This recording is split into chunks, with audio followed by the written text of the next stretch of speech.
facebook.com/2124 অনলাইনে। দর্শক, আজ আমরা ভারতের রাজনীতির দিকে একটু দৃষ্টি দিতে চাই।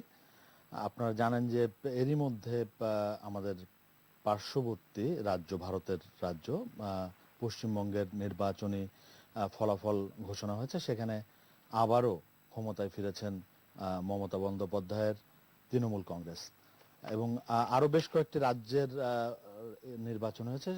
কেরালায় ক্ষমতায় ফিরেছে বামেরা। আমরা মূলত আজ পশ্চিমবঙ্গের নির্বাচনের ফলাফলের দিকে একটু বেশি দৃষ্টি দিতে চাই। সেখানে আমরা দেখেছি যে কংগ্রেস এবং বাম শক্তির একেবারে নির্মূল হওয়ার মতো অবস্থা, একটি আসনও তারা পায়নি।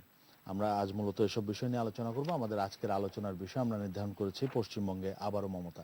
আমাদের আজকের অতিথি আমাদের স্টুডিওতে আছেন abnews24.com এর প্রধান সম্পাদক সুভাষ সিংহ রায়। সুভাষদা, আপনাকে স্বাগত জানাচ্ছি। আমাদের সঙ্গে যুক্ত আছেন এডিবির আন্তর্জাতিক স্বাস্থ্য বিশেষজ্ঞ ডাক্তার তারেক হোসেন। আমাদের সঙ্গে আরো যুক্ত আছেন ঢাকা বিশ্ববিদ্যালয়ের আন্তর্জাতিক সম্পর্ক বিভাগের অধ্যাপক ডক্টর দেলোয়ার হোসেন। ডক্টর দেলোয়ার হোসেন এবং ডাক্তার তারেক হোসেন, আপনাদের দুজনকেই স্বাগত জানাই আমাদের অনুষ্ঠানে। আমি শুরু করতে চাই স্টুডিও থেকে। সুভাষ সিংহ রায়, আপনার কাছে আসবো।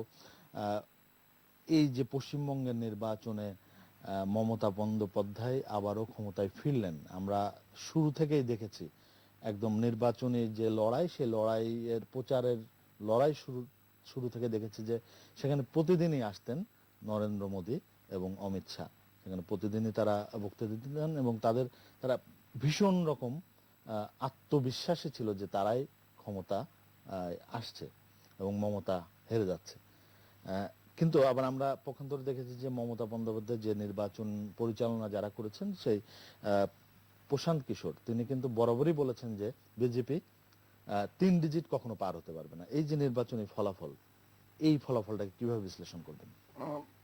দেবাশিস, আপনাকে অসংখ্য ধন্যবাদ। আপনার সুস্বাস্থ্য কামনা করছি। দুজন বিজ্ঞ আলোচক সংযুক্ত আছেন, তাদের সুস্বাস্থ্য কামনা করছি। দর্শকদেরও সুস্বাস্থ্য কামনা করছি। আপনি খুবই সঙ্গত কারণে এই প্রসঙ্গটি উত্থাপন করেছেন।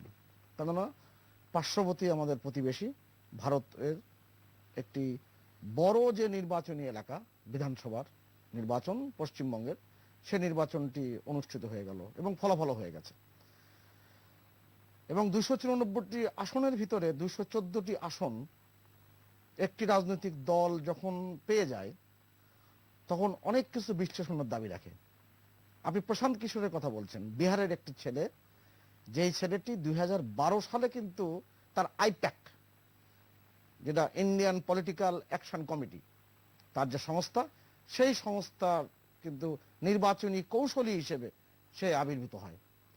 আপনি জানেন সেই গুজরাটের সে নির্বাচনে বিজেপি জয়লাভ করেছিল এবং সেই নির্বাচনে তার যে হর হর মোদি, ঘর ঘর মোদি, এই সমস্ত স্লোগান মানুষের কাছে কিন্তু খুবই গুরুত্ব পেয়েছিল। আপনি দেখবেন এইবারও নির্বাচনে তিনি তৃণমূলের পক্ষে নির্বাচনী কৌশলী ছিলেন। সেই কৌশলে তিনি ব্যবহার করেছিলেন দুয়ারে সরকার, দিদিকে বলো, নানান রকম স্লোগান কিন্তু মানুষের দৃষ্টি কেড়েছে। এবং এ পর্যন্ত তার 9 বছরে তিনি 9টি নির্বাচন পরিচালনা করেছেন নির্বাচনী কৌশলী হিসেবে। আপনি গুজরাটের বিধানসভা নির্বাচন 2012, ষোড়শ লোকসভা নির্বাচন, যেতে নরেন্দ্র মোদী প্রধানমন্ত্রী হন, সেটা বিজেপির পক্ষে উনি ছিলেন। তার আগেরটাও বিজেপির পক্ষে তিনি নির্বাচনী কৌশলী ছিলেন। বিহার নির্বাচন 2015 তিনি নির্বাচনী কৌশলী ছিলেন। তানজানিয়া রাষ্ট্রপতি এবং আইনসভা নির্বাচনও তিনি গুরুত্বপূর্ণভাবে অবস্থান করেছিলেন এবং সে নির্বাচনও জয়লাভ করেছেন। পাঞ্জাবের বিধানসভা নির্বাচন 2017-তে তার একটা অবস্থান ছিল নির্বাচনী কৌশলী হিসেবে। অন্ধ্রপ্রদেশ বিধানসভা নির্বাচন এবং সপ্তদশ লোকসভা নির্বাচনে কাজ করেছে। দিল্লির বিধানসভা নির্বাচন, পশ্চিমবঙ্গের নির্বাচনে উত্তরপ্রদেশের নির্বাচনে তিনি করেছেন। কিন্তু একটি মাত্র নির্বাচন, যেটা হচ্ছে পাঞ্জাব বিধানসভা নির্বাচন 2017, সেখানে শুধু সে পরাজিত হয়েছে। উত্তরপ্রদেশেও, হ্যাঁ। তো সেই যে আপনি যদি হিসেব করে দেখেন, পাঞ্জাব বিধানসভা নির্বাচনে সে কিন্তু বলেছিল যে প্রিয়াঙ্কা গান্ধীকে যদি মুখ্যমন্ত্রী ক্যান্ডিডেট করা হয় তাহলে কংগ্রেস জিতবে, এবং এই অ্যানালাইসিস গুলো তার খুবই চমৎকার। এখন আসি আমরা আমাদের কি বার্তা পেলাম। বাংলাদেশের জনগণ হিসেবে, আমি একজন রাজনৈতিক বিশ্লেষক হিসেবে আমি কি বার্তা পেলাম? যতই আপনি বলেন না কেন, মানুষের মন জয় করা কিন্তু বেশ কঠিন। আপনার প্রভাব থাকতে পারে, আপনার দাপট থাকতে পারে, এবং যেটা শুভেন্দু অধিকারী নন্দীগ্রামের যিনি বিজেপির প্রার্থী হয়েছিলেন, তিনি 10 বছর কিন্তু মমতার পরিবহন মন্ত্রী ছিলেন এবং ডান হাত ছিলেন, এবং ছায়া সঙ্গী বলতে যায় যেটা হ্যাঁ, বলছে ডান হাত, সেটাই ছিল। এই যেটা বলে সেই শুভেন্দু অধিকারী মমতা ব্যানার্জি কিন্তু আবার হারিয়েছে। কারণটি হচ্ছে সময় কিন্তু একটা ফ্যাক্টর। আলোচনা শুরুর আগে আপনার অনুষ্ঠান স্টুডিও ঢোকার সময় বলেছিলাম, 1 এপ্রিলে কিন্তু মমতা ব্যানার্জি নির্বাচন হয়েছে, যেখানে নন্দীগ্রামে। আমি 6 ফেব্রুয়ারি কলকাতা ছিলাম 4 দিন, 10 ফেব্রুয়ারি। আমি ওখানকার যে চিত্রটি দেখেছিলাম, তখন মনে হয়েছিল মমতা বিরোধী যে সেন্টিমেন্ট কলকাতা শহরে রয়েছে। কিন্তু যত দিন গিয়েছে, যেমন 8 দফা নির্বাচন হয়েছে, আপনি পঞ্চম, ষষ্ঠ, সপ্তম, অষ্টম দফার যে নির্বাচনগুলোতে, তখন এই যে মহামারী করোনা এত ভয়ঙ্কর ভাবে পুরো পশ্চিমবঙ্গে আশ্রে পড়েছে এবং মানুষ এত বেশি পর্যদস্ত হয়েছে, মানুষের মৃত্যু, অক্সিজেন না পাওয়া, ভ্যাকসিন না পাওয়া, এই সমস্ত ব্যাপারগুলো, টাকা দিয়ে ভ্যাকসিন কিনতে হচ্ছে, অক্সিজেন সিলিন্ডার যেটা 4,000 টাকা রুপি দাম, সেটা 40,000 টাকায় কিনতে হচ্ছে। এমন একটি অব্যবস্থাপনার ভিতরে তখন সকলে মিলে কিন্তু বিজেপি বিরোধী একটি সেন্টিমেন্ট ডেভেলপ করেছে। অতএব এগুলো কিন্তু সময় কিন্তু গুরুত্বপূর্ণ। আর একটি বিশ্লেষণ আমি দেখলাম ভারতীয় বিভিন্ন পত্রিকায় বা গণমাধ্যমে, সেটি হচ্ছে যে 3টি ময়ের কথা বলা হচ্ছে। একটি মুসলিম ভোট, একটি মহিলা ভোট, আর একটি মধ্যবিত্তের ভোট। এই 3টি গুরুত্বপূর্ণ ভূমিকা পালন করেছে। যথার্থ বলেছেন। এবং কোন কোন সিটে, 294টি সিটের মধ্যে কোন কোন সিটে 35%, 40% ধর্মীয় সংখ্যালঘু ভোট। এটা কিন্তু উল্লেখ করার মতন। আপনি একটু আগে উল্লেখ করলেন আপনার মুখবন্ধে যে কংগ্রেস এবং সিপিএম 1947 সালে ভারতবর্ষ স্বাধীন হওয়ার পরে 52 সাল থেকে নির্বাচন হচ্ছে। আপনি যদি 74 বছরের ইতিহাস দেখেন, পশ্চিমবঙ্গের বিধানসভাতে আপনার কংগ্রেস এবং সিপিএম এর কোনো বিজয়ী প্রার্থী নাই, এটা অকল্পনীয় ছিল। বাস্তবতা তাই। আপনি দেখেন 2011-তে মমতা বন্দ্যোপাধ্যায় তৃণমূল কংগ্রেস, 98 সালে তো তৃণমূল কংগ্রেস গঠিত হয় কংগ্রেস থেকে বেরিয়ে এসে, সেখানে 38.93% ভোট পেয়েছিল এবং সে 184টা আসন পেয়েছিল। আপনার নিশ্চয়ই মনে আছে, এটা কংগ্রেসের সাথে জোট ছিল এবং সেখানে কিন্তু 294টি আসনে কিন্তু তারা নির্বাচন করতে পারেনি, তা 226টি আসনে নির্বাচন করেছিল। 2016-তে 211টি সিট পেয়েছিল এবং তার 44.91% ভোট পেয়েছিল। এবার এটা ভূমিধস বিজয় একেবারে।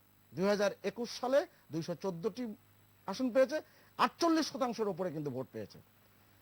অর্থাৎ মমতার অবস্থান কিন্তু পশ্চিমবঙ্গে গত এই যে 3টি পর্ব, বিশেষ করে 15 বছরে, এটা দুর্দান্ত ভাবে অবস্থান করছে। কারণ সে সাধারণ মানুষের কাছে, আপনি 3 ময়ের কথা বললেন, মধ্যবিত্ত এখনো মনে করে যে মমতা হচ্ছে মন্দের ভালো, তার বিরুদ্ধে অনেকের ক্ষোভ আছে, কিন্তু মন্দের ভালো। অভিষেক বন্দ্যোপাধ্যায় নিয়ে অনেক রকম বিতর্ক আছে, কিন্তু মমতার ব্যক্তি ইমেজে তারা কিন্তু কোন রকম ঋণাত্মক বক্তব্য দেন না, কিংবা নেতিবাচক শব্দ ব্যবহার করেন না। ব্যক্তি মমতার সততা নিয়ে কারোর প্রশ্ন নেই। আর যে মুসলিম ভোটের কথা বললেন, এই ভোটটি কিন্তু সবসময় গুরুত্বপূর্ণ ছিল ভারতবর্ষের, বিশেষ করে পশ্চিমবঙ্গের নির্বাচনে। আপনি দেখেন একসময় সিপিএম এর কিন্তু মূল শক্তি ছিল কিন্তু এই জায়গাটি, তার আগে কংগ্রেসের কিন্তু মূল শক্তি ছিল ধর্মীয় সংখ্যালঘু ভোট। সেই জায়গা একেবারেই দেখেন আপনি, সংযুক্ত বাম মোর্চা যেটা কংগ্রেস, সিপিএম এবং আব্বাস সিদ্দিকীর যে জোটটি, সেই জোটটিতে কিন্তু একটি মাত্র আসন পেয়েছে, তাও আব্বাস সিদ্দিকীর যে দলটি। তার আব্বাস সিদ্দিকী নিজে পায়নি, নৌশাদ সিদ্দিকী সে কিন্তু পেয়েছে। এইগুলো কিন্তু খুব গুরুত্বপূর্ণ বিশ্লেষণ। আপনার মনে আছে নিশ্চয়ই, 96 সালে বাংলাদেশের নির্বাচনের আগে 1 বছর কি 9 মাস আগে প্রথম আলো এবং ডেইলি স্টারে নাজিম কামরান চৌধুরী, যাকে এখনকার প্রজন্ম অনেকে চিনবেন না। তোফায়েল আহমেদ যখন ডাকসুর ভিপি, তখন এনএসএফ থেকে তিনি নির্বাচিত হয়েছিলেন ডাকসুর জিএস হিসেবে, নাজিম কামরান চৌধুরী। তার বিজ্ঞাপনী সংস্থা ছিল। সেই সংস্থা থেকে নাজিম কামরান চৌধুরী পরবর্তী 96 নির্বাচনে 1 বছর কিংবা 9 মাস আগেই উনি অঙ্ক কষে বলে দিয়েছিলেন আওয়ামী লীগ পরবর্তী নির্বাচন রাষ্ট্র ক্ষমতায় আসবে। তা এর পরবর্তীতে আর কোনো অ্যানালাইসিস কিন্তু আমরা দেখি নাই। এতগুলো নির্বাচন পার হয়ে গেল, দেখি নাই, এটা গড়ে ওঠে নাই। আমি শেষ করছি যে জায়গায়, যে এই যে আপনি দেখেন আসামে কিন্তু এনআরসির অভিঘাত এবং নানান রকম সিসির অভিঘাত রয়েছে, এবং সেখানে আপনার সেখানেও কিন্তু 126টি আসনের মধ্যে 75টি কিন্তু বিজেপি পেয়েছে। অতএব দল কিন্তু একটা বড় গুরুত্বপূর্ণ বিষয়। এবার ব্যক্তি ইমেজ যেমন গুরুত্বপূর্ণ, দলও গুরুত্বপূর্ণ। এখন অনেকের সামনে প্রশ্ন হতে পারে যে মমতা ব্যানার্জি নিজে নির্বাচিত হয় নাই, তাহলে উনি মুখ্যমন্ত্রী হবে কি করে? কিন্তু ভারতের সংবিধানে তিনি 5 মাস পরে আবার আপনি 6 মাসের মধ্যে আপনাকে এর আগে আপনাকে রাজ্যপালের অনুমতি নিতে হবে।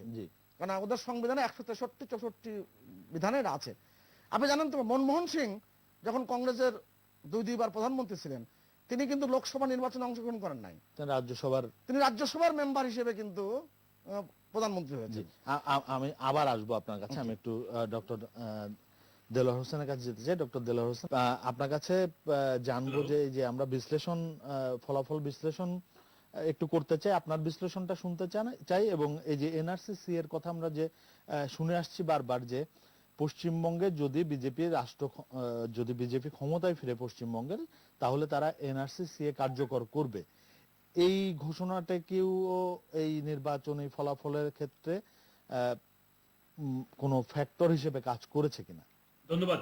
নিশ্চয়ই অনেকগুলো ফ্যাক্টরই কাজ করেছে। কোনো একটা বিশেষ ফ্যাক্টর হয়তো আমরা আইডেন্টিফাই করতে পারি, কিন্তু সেই ফ্যাক্টর এর বাইরে গিয়ে আমরা যে ধরনের নির্বাচন অনুষ্ঠিত হয়েছে পশ্চিমবঙ্গে, এবং যে বিজয়, যেটাকে আমরা ভূমিধস বিজয় বলছি, যে অর্জন করেছে মমতা ব্যানার্জি, সেই বিজয় আসলে একক বা একটি, দুটি, তিনটি ফ্যাক্টর না, অনেকগুলো ফ্যাক্টর। এবং আপনি ময়ের কথা বলছিলেন, আমি আনন্দবাজার পত্রিকায় আসলে 4টি ময়ের কথা বলছে। একটি হচ্ছে আপনার মুসলিম, মহিলা, মধ্যবিত্ত এবং মমতা। তো এই 4 ময়ের যে ব্যাখ্যা, সেটি একটি আসপেক্ট আমরা হয়তো দেখি, কিন্তু সার্বিকভাবে আমরা যদি দেখি যে এই নির্বাচনটি পশ্চিমবঙ্গের জনগণের যে চিন্তা ভাবনা, তার একটা প্রতিফলন ঘটেছে। হতে পারে কংগ্রেস কিংবা বাম ফ্রন্ট তাদের একটা বড় ধরনের মানে বিপর্যয় অনেক আগে থেকেই হচ্ছিল, এবং এবার আমরা লক্ষ্য করেছি তাদের যে বিপর্যয় একেবারে মানে চূড়ান্ত পরিণতি লাভ করে তাদেরকে আবার হয়তো বা শূন্য থেকে শুরু করতে হচ্ছে। কিন্তু এই তাদের যে ধরনের রাজনৈতিক দৃষ্টিভঙ্গি এবং মমতার যে রাজনৈতিক দৃষ্টিভঙ্গির মধ্যে বড় ধরনের কোনো পার্থক্য নেই। কারণ যে ইস্যুগুলো নিয়ে বিজেপি তাদের ক্যাম্পেইন সাজিয়েছিল, সেখানে এই যে মুসলিম ভোটারদেরকে আক্রমণ করা, মমতা ব্যানার্জিকে বেগম হিসাবে চিহ্নিত করা বা তাকে সম্বোধন করা, সেখানে এনআরসির বিরুদ্ধে জ্বালাময়ী বক্তৃতা দেয়া এবং নাগরিকত্ব সংশোধনী আইনকে ব্যাপকভাবে সমর্থন করা, যেটা ভারতের ভেতরে ব্যাপকভাবে বিতর্কিত, এবং তথাকথিত অনুপ্রবেশ ইস্যুটাও আনা হয়েছিল, এবং যেখানে বাংলাদেশের সঙ্গে ভারতের চমৎকার বন্ধুত্বপূর্ণ সম্পর্কের জায়গা থেকেও সেখানে ছাড় দেওয়া হয়নি। অর্থাৎ পশ্চিমবঙ্গের রাজনীতির ভেতরে এই সাম্প্রদায়িকতা এবং আপনার এই যে পুরনো একেবারে অতীতের যে বিভাজনের যে রাজনীতি বা এই বিষয়গুলো কিন্তু বিজেপি চূড়ান্ত ভাবে তারা ব্যবহার করার চেষ্টা করেছে, ধর্মকে তারা ব্যবহার করার চেষ্টা করেছে, এবং যেটা দিয়ে তারা অন্য অঞ্চলে সাফল্য পেয়েছে। এবং আমরা জানি যে পশ্চিমবঙ্গের প্রতিবেশী রাজ্য আসাম, যে আসামের যে সোশিও কালচারাল যে স্ট্রাকচারটা একেবারেই ডিফারেন্ট পশ্চিমবঙ্গের চেয়ে, তো সেখানে তারা সাফল্য পেয়েছে, কিন্তু পশ্চিমবঙ্গে সেই সাফল্য পায়নি। কারণ পশ্চিমবঙ্গের জনগণের যে রায়টা, সেটা কিন্তু অত্যন্ত সুচিন্তিত একটি রায়। আপনি খেয়াল করে দেখবেন যে পশ্চিমবঙ্গের এই ভোটাররা চাইলে কিন্তু তারা বামফ্রন্টকে বা কংগ্রেসকে আরো বেশি ভোট দিতে পারত।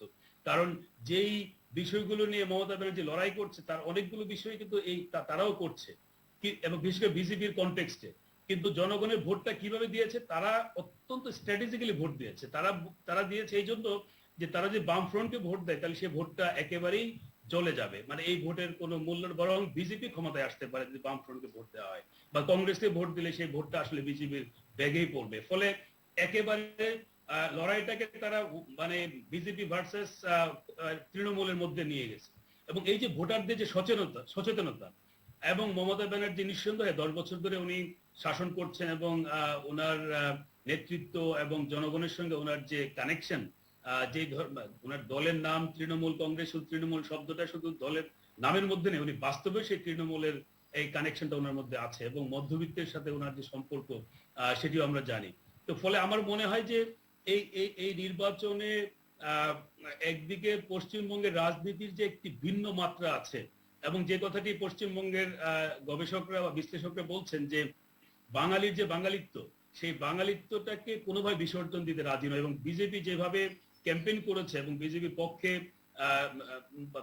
বিজেপির প্রধান এবং ভারতের প্রধানমন্ত্রী নরেন্দ্র মোদী সহ ওনারা যেভাবে ক্যাম্পেইন করেছেন, সেখানে আমার মনে হয়েছে যে এই পশ্চিমবঙ্গের বাঙালিদের বাঙালিত্ব ধরে রাখার বিষয়ে এক ধরনের শঙ্কা তৈরি হয়েছিল।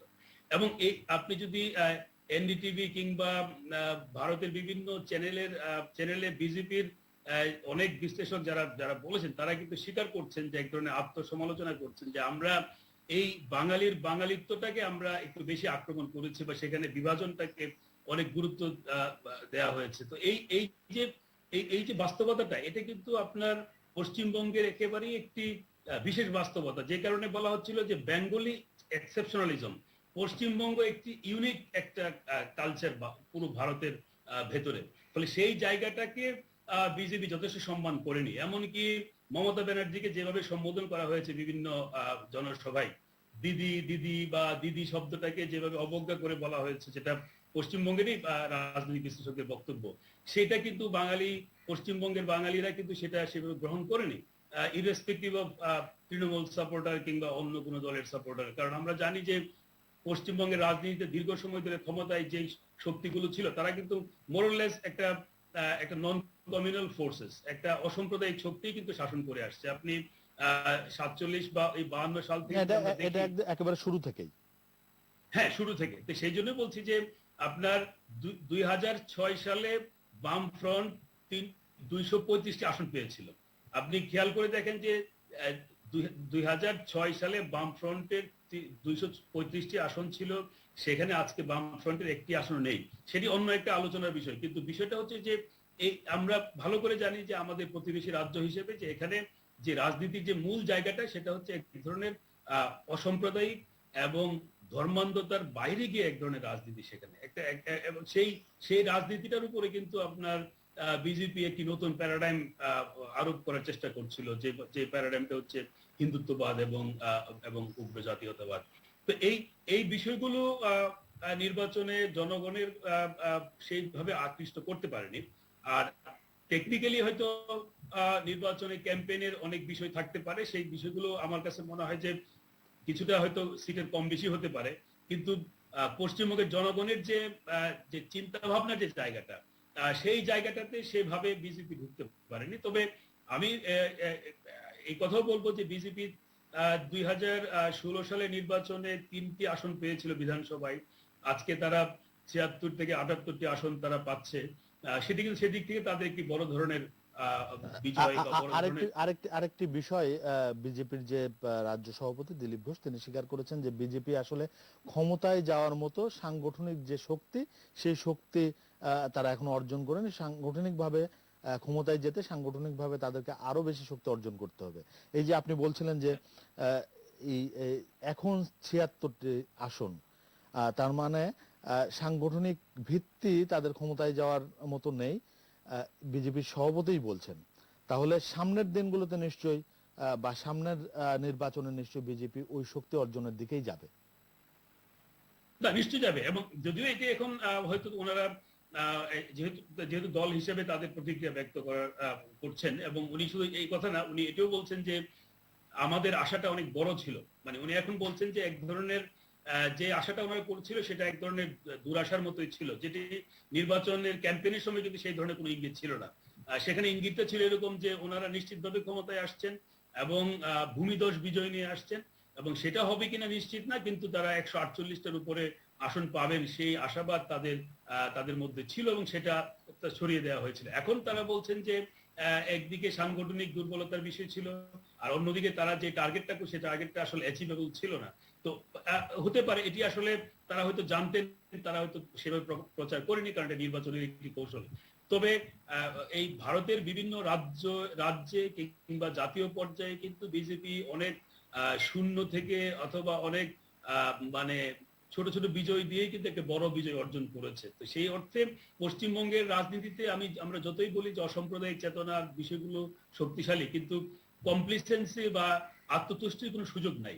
বিজেপি বিরোধী দল হিসেবে তাদের যে নতুন একটা রোল আমরা দেখব, এবং সেখানে বিজেপি পশ্চিমবঙ্গে কিভাবে রাজনীতিতে তাদের তাদের নতুনভাবে আত্মপ্রকাশ ঘটাবেন, এবং মমতা ব্যানার্জির যে সমস্ত দুর্বলতাগুলো আছে বা তার ব্যবস্থার, সেগুলোকে তারা কাজে লাগিয়ে তারা হয়তোবা 2021 মানে থেকে পরবর্তী নির্বাচনে তারা আবার ক্ষমতায় আসতে চাইবে, এখন থেকে টার্গেট করছেন। জি, আপনার কাছে আসবো। আবার আমি একটু যেতে চাই ডাক্তার তারেক হোসেনের কাছে। ডাক্তার তারেক হোসেন, আমরা নির্বাচন নিয়ে আলোচনা করছি, আপনি আসলে কোভিড, আপনি আসলে স্বাস্থ্য বিশেষজ্ঞ। আপনার কাছে জানতে চাইবো যে পশ্চিমবঙ্গের নির্বাচনে এই যে আমরা 3টি ময়ের কথা বললাম, দেলোয়ার স্যার 4টি ময়ের কথা বললো, আমি যদি আরেকটি ম যোগ করি যে মহামারী, সেই মহামারীটা আসলে কোনো ফ্যাক্টর ছিল কিনা এই নির্বাচনী ফলাফলে? ধন্যবাদ আপনাকে, ধন্যবাদ বিলাল স্যারকে, আশুবাদ দাকে, আমার প্রিয় দর্শক বৃন্দকে। আমি আমি যখন চাকরি করতে শুরু করলাম জাতিসংঘে, আমার পোস্টিং একটা সময় ইন্ডিয়াতে হয়েছিল। দিল্লিতে আমি 2 বছর ছিলাম। আমি কাজ করতাম মহারাষ্ট্রে, আর ওয়েস্ট বেঙ্গলে আমাকে দায়িত্ব দিয়েছিল ইউএন থেকে।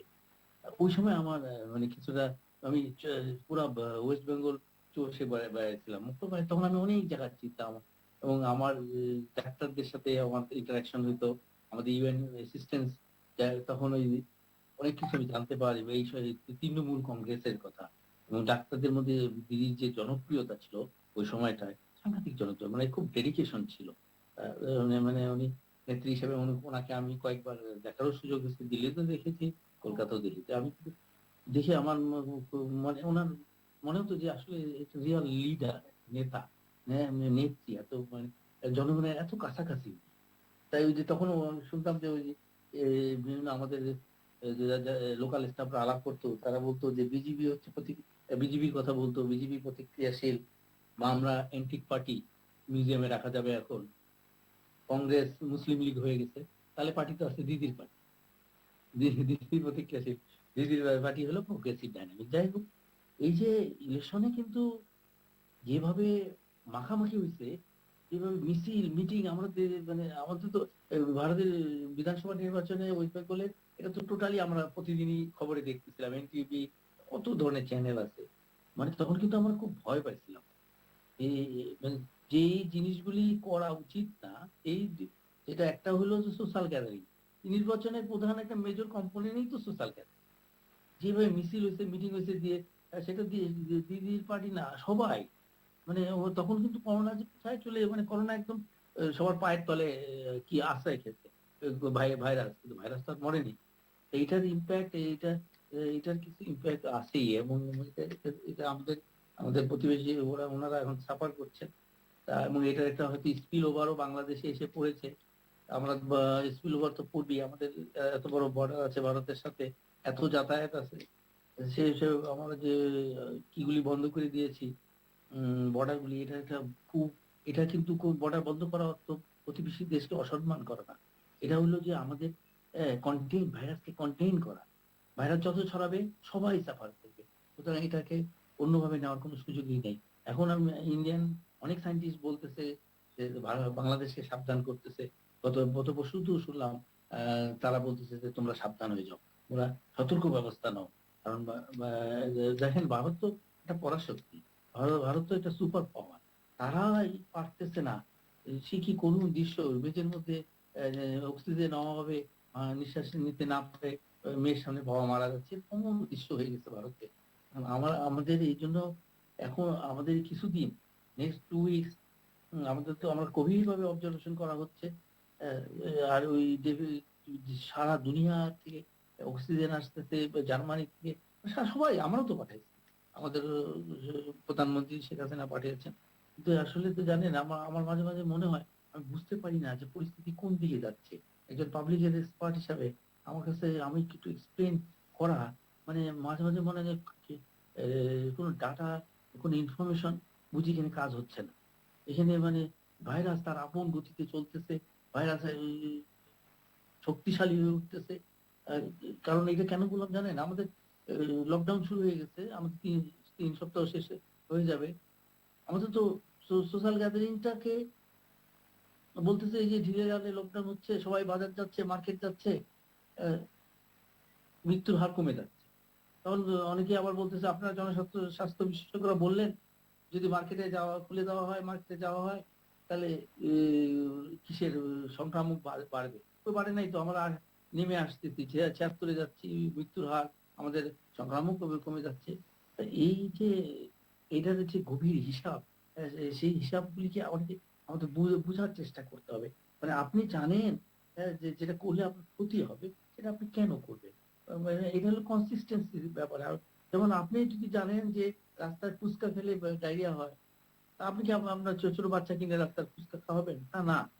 হ্যাঁ, এই অবস্থায় মানে এগুলাকে এত জি, কম্পিটিশন দাঁড়াইছে। ডাক্তার তারেক হোসেন, আপনার কাছে খুব ছোট্ট করে জানতে চেয়েছিলাম যে এবং এখনো জানতে চাই, সেটা হচ্ছে যে এই যে ভারতের পশ্চিমবঙ্গ সহ অন্যান্য রাজ্যের যে নির্বাচন, বিধানসভা নির্বাচন হচ্ছিল যখন, ভারতের তৃতীয় দফা নির্বাচন যখন চলে, ঠিক সেই সময়ে এই যে করোনা পরিস্থিতির অবনতি ঘটে এবং মৃত্যু হার বেড়ে যায়, সংক্রমণ বাড়ে। এই যে এই পরিস্থিতিটি, এই পরিস্থিতি কি এই পশ্চিমবঙ্গে নির্বাচনের ফলাফলের ক্ষেত্রে কোনো ভূমিকা বা প্রভাব ফেলেছে কিনা? জি। আমার মনে হয় না এটা আসলে কি আমাদের পলিটিক্সের উপর, নির্বাচনের উপর প্রভাব ফেলেছে। পার্টিসিপেশন হয়তো কম হতে পারে, কিন্তু মানুষের বিশ্বাস, মানে যেটা, সেটা তো বিশ্বাস কি চেঞ্জ হয় না। আমার মনে হয়েছে এটা তো হয়তো আমি এখন পুরো পশ্চিমবঙ্গের কিটা দেখি নাই, হ্যাঁ, যে এটা তো হয়তো পার্টিসিপেশন কম হয়েছে। কারণ দেখেন দেখেন যারা একদম আমাদের সিনিয়র সিটিজেন ছিল, অনেকেই ভোট দিতে হয়তো যেতে পারে নাই। হ্যাঁ, আবার অনেকে ইয়াং বাপ মা হয়তো যায়নি, বাসায় বাচ্চাকে রেখে যেতে হবে। তার ফলে ডেফিনেটলি আমরা যদি দেখি এবারের ইলেকশনকে, যদি আগে সুভাষ দা বলতে পারবে ভালো, যে আমরা এইবারের ইলেকশনের সাথে ওইবারের পার্টিসিপেশনের কি। আর একটা জিনিস আছে, সেটা হলো যে যারা ক্ষমতায় ছিল, হ্যাঁ, তারা কিভাবে মহামারীটা হ্যান্ডেল করছে, এটা একটা টেস্ট ছিল। এই একটা ইলেকশন একটা টেস্ট, যে আমাদের জি, তৃণমূল পার্টি যে ক্ষমতায় রয়েছে। তো সুতরাং এইটা কিন্তু এই ক্ষমতাসীন দলের এবং উপর একটা যেমন প্রেশার ছিল, সাংঘাতিক প্রেশার ছিল ওনার পার্টি, মমতা ব্যানার্জির পার্টির উপর সাংঘাতিক প্রেশার ছিল। এদিক দিয়ে আবার বিজেপির প্রেশার ছিল না, এই জন্য বিজেপি তার পশ্চিমবঙ্গ শাসন করে না, ওই জন্য ওনারা এসে অনেক বড় বড় কথা বললেন। কিন্তু যে আমরা গেলে আমরা মহামারী এইভাবে কন্ট্রোল করতাম। আমি একটা বক্তব্য শুনলাম, অমিত শাহ উনি বলতেছিলেন যে মহামারী কন্ট্রোলের কিছু স্ট্রাকচার আছে, টুলস আছে। এই অবস্থায় ওদের ওনাদের জন্য বলা ইজি, কারণ উনি ওনার ক্ষমতায় ছিলেন না পশ্চিমবাংলায়। সুতরাং এটাকে, এই জি, জিনিসটাকে ট্যাকেল করে এটাকে কাউন্টার মেজার দিয়ে ক্ষমতাসীন দলকে আবার ক্ষমতায় আসতে যে হয়েছে। আমরা একটা ছোট্ট বিরতি নেব, আপনারা দুজনে আমাদের সঙ্গে থাকুন, বিরতির পরে এসে আরো বিস্তারিত আলোচনা করব। আলোচনার বিষয় পশ্চিমবঙ্গে আবার মমতা। যেতে চাই সুভাষ সিংহ রায়ের কাছে। সুভাষ সিংহ রায়, আপনার কাছে জানতে চাইবো যে যে আমি শুরুতে বলেছি, বাম এবং কংগ্রেসের একেবারে মানে বিধানসভায় নির্মূল, এই যে এই জায়গাটি কেন হলো? মানে এই পর্যন্ত আপনিই বলছিলেন যে এই পর্যন্ত কখনোই দেখা যায়নি এটি। এবং তাহলে এই যে সেকুলার ফোর্স হিসেবে তৃণমূল কংগ্রেসকে কি মানুষ বেশি বিশ্বাস করছে? এতদিন পর্যন্ত বামদেরকে, কংগ্রেসকে সেকুলার ফোর্স হিসেবেই ধরা হতো, তাহলে কি মানুষ এই জায়গা থেকে তৃণমূলে উপরে বেশি আস্থা রাখছে কিনা? না, আপনি যে এতক্ষণ ধরে যে কথাগুলো বললেন, মানে এই পর্বে যে শুরু করলেন, এটাই যথার্থ, একেবারে জলবত্তরলম। বঙ্গবন্ধু তার অসমাপ্ত আত্মজীবনী যে বইটি বেরিয়েছে, বঙ্গবন্ধুর ডায়েরি থেকে নেওয়া, সেই বইয়ে এক জায়গায় বলছেন, আমি যা ভালো মনে করি তা করি, ভুল হলে তা সংশোধন করি। তা আমারও মধ্যে কিন্তু সেই প্রবণতা আছে, যেমন যারা বড় বড় মানুষ হয়েছেন তারাও কিন্তু এই প্রবণতা তারা কিন্তু দেখিয়েছেন। যেমন আপনি উত্তরপ্রদেশের বিধানসভা নির্বাচন 2017 আমাকে ধরিয়ে দিলেন। আমি এখন স্মরণ করে দেখলাম এটা ছিল উত্তরপ্রদেশ নির্বাচনে, যেটাকে বলেছিল প্রশান্ত কিশোর যে যদি প্রিয়াঙ্কা গান্ধীকে মুখ্যমন্ত্রী ক্যান্ডিডেট করা হয়, এটা উত্তরপ্রদেশ। পাঞ্জাবে তো জিতেছিলই। তা আমি এই সংশোধনটা কিন্তু খুব জরুরি। আপনি দেখেন মমতা এখন ব্যানার্জি, আমি খুব দৃঢ়তার সাথে বলি, আপনি নির্বাচনে যখন ভোটের বিশ্লেষণটি হবে, এখনো তো আমরা হাতে পাই নাই যে 8 দফা নির্বাচনে কোন কোন দফায় মমতা ব্যানার্জির ভোট দল বেশি ভোট পেয়েছে এবং তার আগে কত কারা বেশি ভোট পেয়েছে। কারণ আমি নিশ্চিত যে 1 এপ্রিল বারবার উল্লেখ করছি, মমতা ব্যানার্জি যেদিন তার নন্দীগ্রামে নির্বাচন হয়েছে, মানে প্রথম দফা নির্বাচনে, ওই সময়টাতে পরিস্থিতি কিন্তু এরকম ছিল না। আপনি যে বললাম মহামারীর কথা, মহামারী কিন্তু একটা ভয়ঙ্কর রকম প্রভাব ফেলেছে, এটা আপনাকে মানতেই হবে। মানে এবং যখন দিল্লিতে মানুষ মরছে, যখন মহারাষ্ট্রে পরিস্থিতি পড়ছে। একেবারে বেহাল দশা, এবং ঠিক সেই সময় হয়তো মানুষ বা পশ্চিমবঙ্গের মানুষ হয়তো কেন্দ্রের উপর, কেন্দ্র সরকারের উপরে ওইভাবে আস্থা রাখতে পারে না, অবশ্যই এরকমটি মনে করছেন আপনি? এটা এসেছে এখন ধর্মনিরপেক্ষতার জায়গা থেকে যদি আপনি বলেন, আপনি যদি গত 10 বছরের মমতার শাসন আমলের সময় আপনি সেকুলার ফোর্সের যে অনেক রকম বিরক্তির কারণ আছে, এবং ওখানে মধ্যবিত্ত কথা বললেন না, উচ্চ মধ্যবিত্তের মধ্যে একটা ধারণা সে ধর্মীয় সংখ্যালঘুদেরকে অতিরিক্ত বেশি আশকারা দিচ্ছে, যে কারণে ওদের ওখানে আবার সেন্টিমেন্টটা কিন্তু তার বিপরীতে অবস্থান করছে, মানে বিজেপির পক্ষে পক্ষে বিপরীতে সেন্টিমেন্ট অবস্থান করছেন, যে অধিক আশকারা দেওয়া হচ্ছে। এই নানান রকম মাদ্রাসায় অর্থ দেওয়া হচ্ছে, অনেক রকম জঙ্গিদের তার আশেপাশে দেখা যাচ্ছে, এগুলো তো অনেকগুলো প্রমাণিত সত্য রয়েও গেছে। তা আমি আলোচনা যাচ্ছি না, আমি বলছি ইমাম ভাতার কথা বলা হতো, ইমাম ভাতার সহ বিভিন্ন রকম বক্তব্য কিন্তু এসেছে, কিন্তু মানুষের সাথে অংশগ্রহণের যে অবস্থান, মমতা ব্যানার্জির যে পারঙ্গমতা, এটা কিন্তু সবার থেকে আলাদা করে দিয়েছে, এবং এটা কিন্তু একটা উল্লেখযোগ্য বিষয়। আপনি জনতা জনার্দন, এটা খুব জনপ্রিয় শব্দ, তো জনতা জনার্দন এটা কিন্তু বড় গুরুত্বপূর্ণ বিষয়। আরে প্রফেসর দেলোয়ার যে ব্যাখ্যাটা দিলেন যে যথার্থই 2006 সালের নির্বাচনে 225টি আসন নিয়ে দুর্দান্ত প্রতাপে ছিল বামফ্রন্ট। কেউ কখনো ভাবেনি বুদ্ধদেব বসুর এই মুখ্যমন্ত্রীর সময় যে এই অবস্থা দাঁড়াবে, কিন্তু এক নন্দীগ্রাম কিন্তু ভয়ঙ্কর রকম পরিস্থিতির মধ্যে ফেলে দিল। অতএব রাজনীতিতে ভোটের রাজনীতি বেশ জটিল। যেমন আপনারা বলি, আমি এই ফাঁকে একটু বলে রাখি, মমতা ব্যানার্জিকে কিন্তু একেবারে ফাঁদে ফেলে কিন্তু নন্দীগ্রামে নিয়ে যাওয়া হয়েছে, তার সিট কিন্তু নন্দীগ্রাম না। এই শুভেন্দু অধিকারী যেহেতু তার কাছে খুব ছিল, সে বারবার কিন্তু মমতাকে উস্কে দিয়েছে, বলেছেন মাননীয়া আপনার যদি ওই হিম্মত থাকে আসুন নন্দীগ্রামে নির্বাচন করুন। আবেগতাড়িত হয়ে নন্দীগ্রামে নমিনেশন চেয়েছে, জমা দিয়েছে।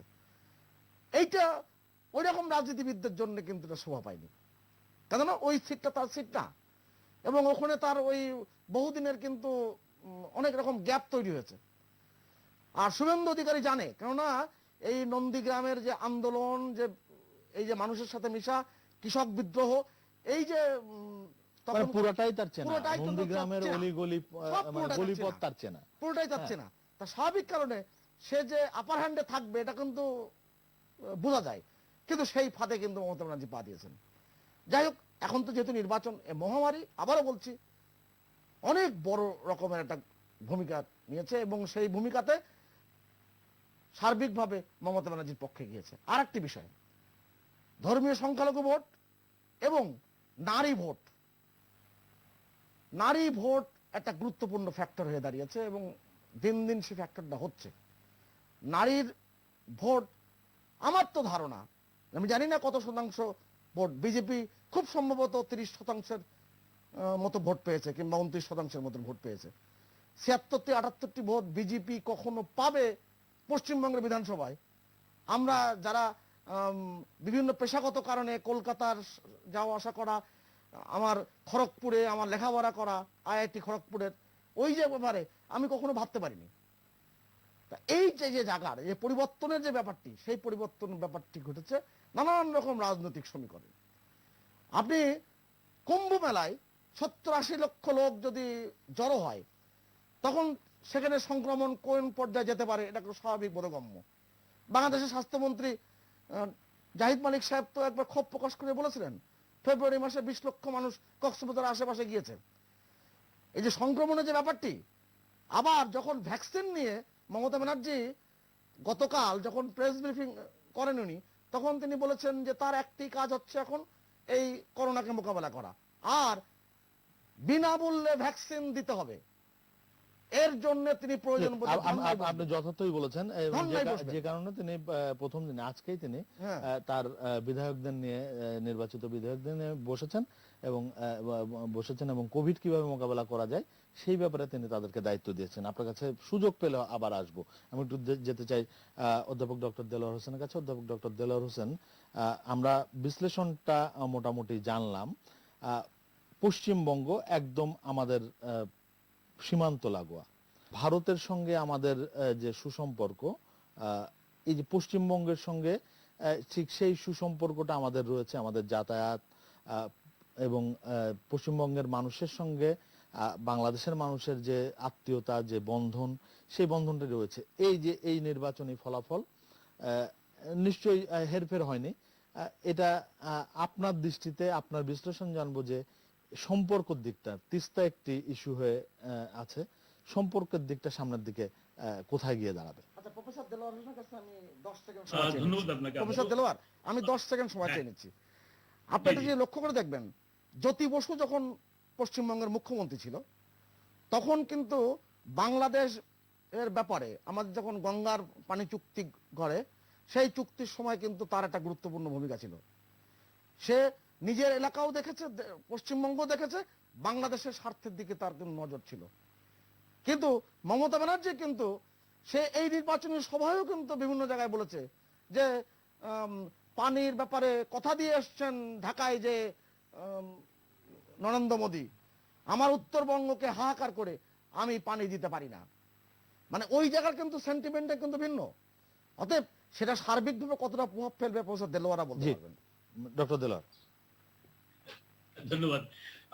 হ্যাঁ, এটা সত্যি যে বাংলাদেশ ভারত সম্পর্কটা কিন্তু অত্যন্ত চমৎকার, এবং সেই চমৎকার সম্পর্কটাও কিন্তু এটা একটা জটিল সমীকরণের মধ্যে। কারণ আমরা যদি বাংলাদেশের যে রাষ্ট্র ব্যবস্থাটা হচ্ছে যে এটা একটা ইউনিটারি স্টেট, আমরা একটা এককেন্দ্রিক একটা রাষ্ট্র ব্যবস্থার মধ্যে আছি, আর ভারত হচ্ছে আপনার একটা ফেডারেল স্টেট, যেখানে কেন্দ্র এবং রাজ্য উভয়ই কিন্তু দ্বিপাক্ষিক সম্পর্কের জন্য ইতিবাচক ভূমিকা পালন করতে হয়। এবং যে কথাটা জনাব সুভাষ সিং বলেছেন যে এই যে 1996 সালে যখন সে গঙ্গা পানি বন্টন চুক্তি হয় 30 বছর মেয়াদী, সেই চুক্তির অন্যতম বলা যায় যে ফেসিলিটেটর ছিল তখনকার পশ্চিমবঙ্গের মুখ্যমন্ত্রী জ্যোতি বসু।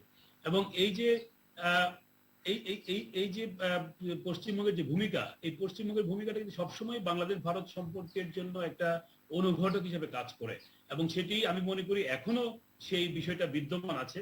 তিস্তার পানি বন্টন চুক্তিটা একটা মাত্র ইস্যু যেটা বাংলাদেশ ভারত সম্পর্কের মধ্যে আমি মনে করি যে একটি কাটা হয়ে আছে। কিন্তু এটার ব্যাপারে আমি সহজ করে হয়তো বলা যাবে না যে পশ্চিমবঙ্গের রাজনীতিটা শুধু মমতার হাতে না, এটি কিন্তু প্রত্যেকটা রাজনৈতিক দলই কিন্তু এখন ভিন্নভাবে চিন্তা করছে।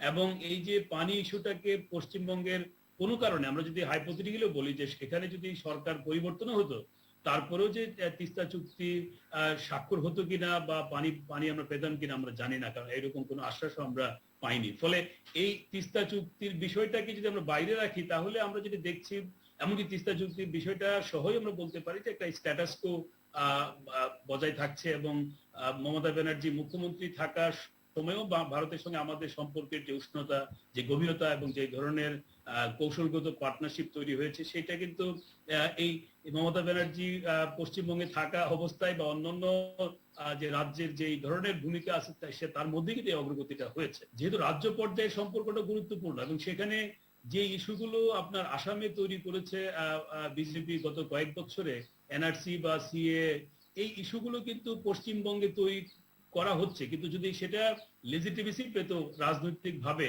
এই নির্বাচনে কোনো একটা মানে যারা এগুলোর পক্ষে তাদের জয়ী হওয়ার মাধ্যমে, তাহলে কিন্তু আমার মনে হয় যে বাংলাদেশের মানুষের মধ্যে যে একটা কনসার্ন এই এনআরসি বা সিএ নিয়ে এবং তথাকথিত অনুপ্রবেশের যে বিষয়টা নিয়ে, সেটা কিন্তু আপনার আমি মনে করি যে এটা ডিটোরেট করতে পারতো। এখন যেটা হয়েছে যে এই পশ্চিমবঙ্গের মধ্যে একটি বিশাল ভূখণ্ড এবং বাংলাদেশের একটা বিশাল সীমান্ত, সেই সেই জায়গাটাতে আপনার কিন্তু এই ইস্যুগুলো রাজনীতিতে তেমন আর গুরুত্ব পাবে না, যদিও রাজনীতি থাকবে, কিন্তু এটা সরকারকে ব্যবহার করে বা মুখ্যমন্ত্রী নিজেই যদি এই এনআরসির প্রবক্তা হতেন, তাহলে কিন্তু এখানে একটা ভিন্ন ধরনের আপনার টেনশন তৈরি হতে পারতো। এখন কিন্তু সেটা সম্ভাবনা আপাতত নেই, অ্যাটলিস্ট 5 বছরের জন্য আমরা বলতে পারি। তো সেই দিক থেকে আমি মনে করি যে একটা হচ্ছে স্ট্যাটাস কো বজায় আছে, পাশাপাশি এই এনআরসির মধ্যে কিছু বিষয় যেগুলো অফিসিয়ালি কিন্তু বাংলাদেশ ভারত সম্পর্কের মধ্যে কোনো সমস্যা তৈরি করেনি, কারণ বাংলাদেশ ভারত সরকার কিন্তু কখনোই যতই তারা রাজনৈতিক কারণে এই কথাগুলো বলেছে এবং অনেক কথাই আমরা আমাদের পররাষ্ট্রমন্ত্রীও জবাব দিতে হয়েছে যে বাংলাদেশের মানুষের যে এই যে দারিদ্র, সেটা ভারতের চেয়ে মানে ভারতের চেয়ে খারাপ নয়, বা ভারতের না, আমরা বরং আরো বেটার অবস্থায় আছে। বাংলাদেশের মানুষ দারিদ্র্যের কারণে ভারত যায় না, সেটি উনি প্রত্যাখ্যান করেছেন, আমি মনে করি সেটি যথাযথ। তো কিন্তু সমস্যা হচ্ছে এটা কিন্তু জাস্ট রাজনৈতিক কারণে তাদের দেশের ভেতরে, এবং সেটা নিয়ে দেশের পশ্চিমবঙ্গে বা ভারতবর্ষে কিন্তু এটা বিতর্ক আছে। তো এখন আমার মনে হয় যে এই ইস্যুটার একটা আনঅফিসিয়াল বা সাধারণভাবে মানুষের মধ্যে একটা শঙ্কা তৈরি করেছে, এবং সেই জায়গাটাতে কিন্তু আমার মনে হয় যে পশ্চিমবঙ্গের নির্বাচন অনেকটাই সেই শঙ্কাটা দূর করেছে। আর সেই শঙ্কার জায়গাটা এখন আর নেই, যেটা আমরা একেবারে নেই আমি বলবো না, কিন্তু অনেকটাই সেই সংখ্যাটা, কারণ আমি যেটা বললাম যে যদি সেখানকার মুখ্যমন্ত্রী যদি এগুলো প্রবক্তা হতেন, তাহলে কিন্তু কিছুটা এই সংখ্যাটা বাড়তো। তো এখন আমার কাছে মনে হয় যে আমরা এটা আমরা প্রতিবেশী রাষ্ট্র হিসেবে আমরা পশ্চিমবঙ্গ হোক আর তামিলনাড়ু হোক আর ভারতের কেন্দ্রীয় পর্যায়ে, সব পর্যায়ে তাদের একটা অভ্যন্তরীণ বিষয়।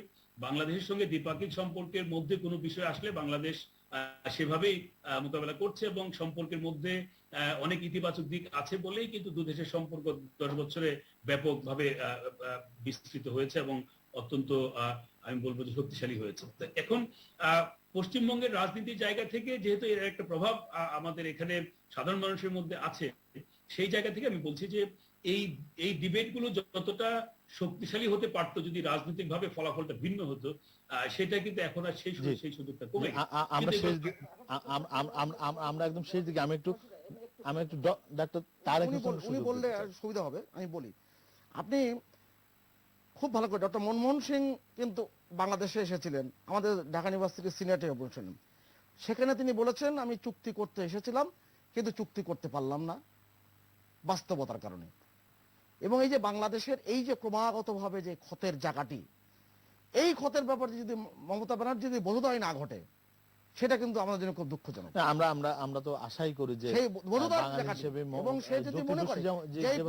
জ্যোতি বসু যেভাবে বাংলাদেশের পাশে দাঁড়িয়েছিলেন, আমরা আশা করি যে বাঙালি হিসেবে এবং মমতা বন্দ্যোপাধ্যায় বাংলাদেশের পাশে দাঁড়াবেন। প্রফেসর কল্যাণ রুদ্র তাকে বলেছিলেন যে তিস্তা চুক্তি করা যাবে না, সেই প্রফেসর কল্যাণ রুদ্র এখন বলছেন যে তিস্তা চুক্তি করা উচিত। জি, সেই বোধোদয় হোক, এটা আমরা আশা করি। আমি যেতে চাই ডাক্তার তারেক হোসেনের কাছে। ডাক্তার তারেক হোসেন, একটু ভিন্ন প্রসঙ্গে আমি একটু আসতে চাই। এই পশ্চিমবঙ্গ নির্বাচন বাদ রেখে আমি একটু দেশের কোভিড সিচুয়েশনের দিকে একটু আসতে চাই। আপনি জানেন যে আজই সিদ্ধান্ত হয়েছে যে 6 মে গণপরিবহন চলবে ঢাকায়, এবং এই যে লকডাউন সেটা 16 মে পর্যন্ত বাড়ানো হয়েছে। এই সিদ্ধান্তটিকে আপনি কিভাবে মূল্যায়ন করবেন, কিভাবে বিশ্লেষণ করবেন? জি, ধন্যবাদ। আমার লকডাউন বাড়ানোর পক্ষে, আমরা পাবলিক হেলথ এক্সপার্টরা লকডাউন বাড়ানোর পক্ষে, কিন্তু আসলে আমরা লকডাউন গুলি এখন যেসব প্রাইভেট গণপরিবহন খুলে দেওয়া, কারণ এটাকে হয়তো আমরা সমর্থন করি না, কিন্তু দেখেন দোকানপাট সবই তো খুলছে সীমিত আকারে, স্বাস্থ্যবিধি মেনে, কিন্তু সীমিত আকারে স্বাস্থ্যবিধি মেনে চলানো কি না, কিন্তু নেতারা, গণপরিবহনের নেতারা দেখলাম স্পষ্টভাবে বলেছেন, এবং একজন বলল যে ঢাকা, যেহেতু আমাদের হটস্পট হচ্ছে ঢাকা আর চিরাং, এটাকে সিল করে দাও। তারা কিন্তু এইখানে এইটা তো রাজি আছে। পরশুদিনও তারা বলেছে এই 2টা সিটিকে সিল করে দেওয়া হোক, এখান থেকে লোক বাইরে হবে না। আমাদের ঢাকা থেকে যদি লোক বার হয়, এই ঈদের সময় যদি লোকজন যায়, তাহলে কিন্তু আমাদের যে গ্রাম অঞ্চল, আমাদের মফস্বল টাউনে ইনফেকশনের রেট কিন্তু অনেক কম। এইটা আর থাকবে না। এটা 2 সপ্তাহের মধ্যে সেই সিনারিও কিন্তু বদলাই যাবে। আমাদের ঢাকা থেকে যারা যাবে, এরা ভাইরাস নিয়ে যাবে, ভাইরাস দেখে আসবে, মাল্টিপ্লিকেশন হবে, অনেক সংখ্যায় বেড়ে যাবে। তো এই দিকটা একটু খেয়াল রাখতে মানে হবে আপনার কাছে কি জনসাধারণের। মনে হয় যে এই যে ঈদের আগে দূরপাল্লার যে পরিবহন আছে সেগুলো বন্ধ রাখাই উচিত বা বন্ধ রাখা দরকার? একটা মানে মানে আমরা যদি সিম্পলি এখন উত্তর এখন দেওয়া এখন যদি এই যে দূরপাল্লার গাড়ি আমরা খুলে দিই বা পরিবহন যদি আমরা ওপেন করে দিই, তাহলে তো মানুষ ঝাঁকে ঝাঁকে আবার ওই ঈদ করতে বাড়ি ফিরবে। পুরো এটা কিন্তু মানে বিশাল একটা ক্ষতি হয়ে যাবে। ওই যে আমি বলছিলাম, আমাদের হটস্পট হচ্ছে ঢাকার রিজনটা, চিটাগাংটা। এখান থেকে লোকজন যাবে এবং এরা সারা দেশে বিভিন্ন জায়গায় যাবে। যে ওই এলাকাটাকে তারা সংক্রামিত করে ফেলবে। তারা তো ভাইরাস নিয়ে যাবে। আমাদের অ্যাসিম্পটোমেটিক পেশেন্ট ভরা আছে। জি এই অবস্থায় এরা একটা বিস্ফোরণ আর একটা বিস্ফোরণ আমরা দেখবো। এটা হলো কি, যে ওয়েভ 2 মানে দ্বিতীয় ওয়েভের এক্সপানশন হবে। থার্ড ওয়েভ না, এটা এই এক্সপানশন হবে, এবং তখন সংক্রামক রোগ, সংক্রামকটা যে কিভাবে ভাবে বাড়বে, এবং তখন কিন্তু আমাদের একটা জায়গায় বা একটা এলাকা, একটা ডিস্ট্রিক্ট ইন্টারভেনশন নিলে হবে না, আবার সারা দেশে কিন্তু আমাদের ইন্টারভেনশন লাগবে। জি। এবং মানে সেটা আমাদের আমরা আমরা একদম শেষ দিকে নিশ্চয়ই আমরা এই যে ভারতের যে অবস্থা কোভিডের যে পরিস্থিতি, সেই দিকে আমরা সেই শিক্ষা নিয়ে আমাদের এই কোভিড মোকাবেলার দিকটা আমরা চিন্তা করব, এবং নিশ্চয়ই আমাদের মাননীয় প্রধানমন্ত্রী, আমাদের স্বাস্থ্য বিভাগ সেই জায়গাটিতে সঠিকভাবে পরিকল্পনাটা করে এগোবে। আমরা অনুষ্ঠানে মনিটরিং টুলস গুলিকে স্ট্রং করতে হবে, জি খুব স্ট্রং করতে হবে মনিটরিং টুল। জি, আমরা সেটাই আশা করি। আমরা অনুষ্ঠানে একেবারে শেষ পর্যায়ে আমি ধন্যবাদ জানাতে চাই ডাক্তার তারেক হোসেন আপনাকে, ধন্যবাদ জানাই অধ্যাপক ডক্টর দেলোয়ার হোসেন আপনাকে। আপনারা দুজনেই আপনাদের মূল্যবান সময় আমাদেরকে দিলেন। ধন্যবাদ জানাই সুভাষ সিংহ রায় আপনাকে, আপনি আপনার মূল্যবান সময় আমাদেরকে দিলেন। দর্শক, আজ এখানে শেষ করব ইভ্যালি একুশে রাত। নিশ্চয়ই আমাদের আলোচনা আপনাদের ভালো লেগেছে। সবাই ভালো থাকবেন।